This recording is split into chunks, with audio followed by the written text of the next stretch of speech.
ഞങ്ങൾ ആലുവ. ഇന്നലെ എത്തിയോ? ഞങ്ങൾ ഇന്നലെ എത്തി. ഇന്ന് രാവിലെ 2 മണിയായപ്പോൾ എത്തി. നേരെ കയറി അമ്പലത്തിൽ കയറി ഇറങ്ങി. ദർശനം കിട്ടത്തെ ഘോഷയാത്ര കഴിഞ്ഞിട്ട് പോണുള്ളൂ. കേജേരി എന്താ പേരെന്താ? കൃഷ്ണതി പോട്ടെ.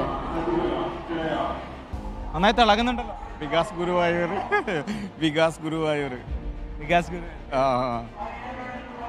നമ്മുടെ ഈ ഫ്ലോറിൽ വന്നിട്ടുള്ളതാണ് അർജുൻ. വിഷുവിന് ഗസ്റ്റ് ആയിരുന്നു ഞാനവിടെ.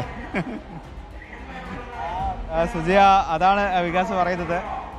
സുജിയുടെ കൂടെ അവിടെ ഫ്ലോറിലേക്കൊക്കെ വന്നിട്ടുണ്ട്, അത്തരത്തിൽ പങ്കെടുത്തിട്ടുണ്ട്. വികാസ് രാവിലെ എത്തി. രാവിലെ വന്നു. അത്തരത്തിൽ കൃഷ്ണവേഷം കെട്ടിയ ആളുകൾ, അതോടൊപ്പം തന്നെ ചെറിയ ഉണ്ണിക്കണ്ണന്മാരൊക്കെ ഉണ്ട്. അത്തരത്തിൽ മനോഹരമായ കാഴ്ചകളാണ് ഗുരുവായൂർ ക്ഷേത്രത്തിന്റെ പരിസരത്ത് എമ്പാടും നമ്മൾ കാണുന്നത്.